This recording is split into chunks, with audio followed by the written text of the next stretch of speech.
आज जब पूरा विश्व कोरोना महामारी से जूझ रहा है और लगभग 3 महीने से जूझ रहा है, जिसमें हम भारत के लोग एक जो दर्शन हुए इसमें भारत के इस काल में, वो बड़े ही अविस्मरणीय हैं और अजीब हैं। आप देखेंगे, अगर आप ज़रा भी ध्यान लगा के देखेंगे तो इसमें आपको देखेंगे कि इसमें महान भारत की छवि नज़र आ रही है। क्यों? क्योंकि जैसे ही लॉकडाउन शुरू हुआ था 24 मार्च को, तो उसके बाद लोगों के मन में कहीं ना कहीं निराशा थी कि एकदम से लॉकडाउन कर दिया है, क्या हो जाएगा, हम 130-40 करोड़ लोग हैं इस भारत में, हाहाकार मच जाएगा, त्राही त्राही मच जाएगी, लोग विद्रोह खड़ा कर देंगे सरकार के खिलाफ। इस तरह की सारी बातें लोगों के मन में आ रही होंगी और इन बातों को हवा देने का जो काम किया था, वो काम किया था वामपंथी मीडिया ने। बहुत ज़बरदस्त ढंग से काम किया था। डिफेम मीडिया, डिफेम इंडिया, और भारत में किसी तरह से भी अराजकता फैलाई जाए, भारत की सरकार को अस्थिर करने की कोशिश की जाए, भारत के केंद्रीय सरकार को बदनाम करने की कोशिश की जाए, ये सारा काम मीडिया ने बड़ा मन लगा के किया, बहुत मन लगा के किया। जब आप कुछ विदेशी मीडिया के रिपोर्टिंग्स देखेंगे, उन पे छपे हुए आर्टिकल्स देखेंगे, किसके? वो विदेशी लोगों के नहीं, भारत के ही लोगों के, जो वामपंथी पत्रकार हैं, उनके जब आप आर्टिकल देखेंगे तो आपको बहुत निराशा होगी। क्यों निराशा होगी? आपको लगेगा कि ये लोग भारत के नागरिक हैं या ये चाइना के एजेंट हैं या विदेशी किसी दुश्मन देश के एजेंट हैं, ऐसा आपको लगने लगेगा। क्योंकि इनका मन अंदर से ये भरा रहता है कि हम कैसे भी भारत के यशस्वी प्रधानमंत्री मोदी जी का बुराई कर दें, उनके कामों में कमियां निकाल दें, उनकी सरकार को अस्थिर कर दें। इस तरह के इनके मन में आते हैं और लोगों को उनके खिलाफ में भड़का दें, बरगला दें। ये सारी चीज़ें हैं और इसी का भी अंजाम रहा जब आप मीडिया को देखते हैं कि उनने मोदी जी को बार बार घेरने की कोशिश की। ख़ास तौर पे आपको बताऊं कि दिल्ली में जैसे ही लॉकडाउन शुरू हुआ, उसके 2-3 दिन बाद ही 50-60 हज़ार लोगों की भीड़ इकट्ठी कर दी केजरीवाल सरकार ने, और उसको मीडिया ने दिखाया कि देखिए कितने लोग आ गए हैं, और कहीं ना कहीं कोशिश की कि केंद्र सरकार को घेरा जाए। मगर अल्लाह का बड़ा शुक्र एहसान है कि ऐसा कुछ भी नहीं हुआ।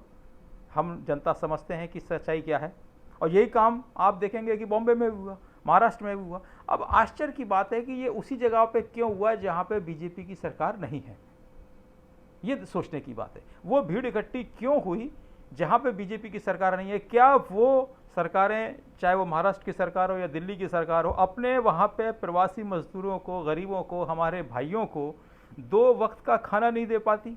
और उनकी इन्हीं अव्यवस्थाओं से घबरा कर, परेशान होकर वो बेचारे प्रवासी मजदूर या तो स्वयं ही स्टेशन पे आ गए भीड़ इकट्ठी करके, या उनको जानबूझकर मोदी सरकार के खिलाफ में भड़का कर उनको इकट्ठा करके, षड्यंत्र करके स्टेशन पे लाके ये दिखाने की कोशिश की पूरे विश्व को कि देखिए ये मोदी जी का भारत है, यहाँ पे इतनी भीड़ इकट्ठी हो गई है। मगर शुक्र है कि कुछ भी नहीं हुआ और सब शांति के साथ निपट गया। पर इसमें जो कुचक्र, उसमें जो साजिशें मीडिया की रही, उस मीडिया की जो वामपंथी विचारधाराओं की है और मोदी जी, केंद्र सरकार और राष्ट्रवादियों से चिढ़ती है, ऐसे लोगों की भूमिकाएं बहुत ही मैं तो कहूँगा बहुत ही घटिया स्तर की रही।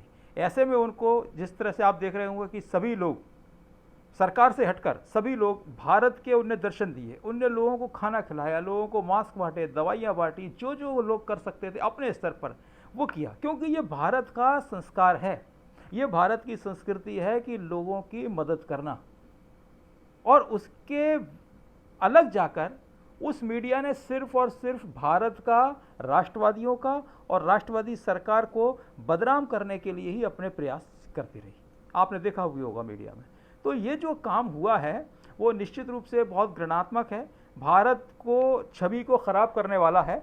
और मोदी जी और उनकी सरकार जिस तरह से इस कोविड वायरस से निपटी है और निपट रही है, वो वास्तव में अद्वितीय है। क्योंकि आप जब देखेंगे कि पूरे विश्व में भारत ही एक ऐसा देश है जहाँ पे इतनी सारी आबादी होने के बावजूद भी यहाँ पे मृत्यु दर सबसे कम है, यहाँ पे सही होने वाले मरीजों का आंकड़ा बहुत ज़्यादा है, और यहाँ पे मरीजों की तादाद भी जनसंख्या घनत्व के हिसाब से बहुत ही कम है। तो ये एक निश्चित रूप से चमत्कार है और हमारी सरकार की सूझबूझ का ही ये परिणाम है। मोदी जी की जो दूरदर्शिता है, उनके सहयोगियों की जो दूरदर्शिता है, उसका ही परिणाम है कि भारत इतनी बड़ी भयंकर महामारी से भी जीत के खड़ा हुआ है और उसने खुद ही नहीं जीता है, दूसरों को भी जिताया है। उसने दूसरे देशों की भी मदद की है, पीपीई किट अपने पास तैयार की है, आत्मनिर्भर बनने का जो नारा है वो भी भारत ने अपने आप को दिया है, जिससे कि हम आगे बढ़ रहे हैं। मगर वामपंथी पत्रकारों ने इसमें सिर्फ और सिर्फ, आप न्यूज़ चैनल खोलिए, आपको जो जो वामपंथी पत्रकार दिखेंगे सभी आपको जहर उगलते हुए दिखेंगे। उनको मोदी जी की एक भी अच्छाई नजर आती है नहीं आती है, ये मुझको देख के ताज्जुब होता है। भाई मोदी जी ने एक तो अच्छा काम किया होगा, आप उसको तो गिनाइए, पर नहीं, कुछ भी नहीं गिनाएंगे। सिर्फ और सिर्फ दिन भर जो मोदी जी के बारे में उनको बुराई करना है, उनका कलेजा ठंडा हो जाता है मोदी जी की बुराई करते करते। परंतु एक चीज़ और बता दूं कि ये भारत है, ये अच्छी चीज़ें जानता है और सच्चाई समझता है। और मोदी जी जिस तरह से काम कर रहे हैं, केंद्र सरकार जिस तरह से काम कर रही है, वामपंथी पत्रकारों की चलने वाली नहीं है। आप कितना भी रोना रो लीजिए, कितना भी आप विलाप कर लीजिए, मगर भारत जीतेगा, कोरोना से भी जीतेगा और आप लोगों से भी जीतेगा, जो हमेशा से ही भारत के खिलाफ जहर उगलते रहते हैं वामपंथी पत्रकार, इनसे भी ये देश जीतेगा। ऐसी मेरी कामना है और ऐसा मेरा विश्वास है। जय हिंद।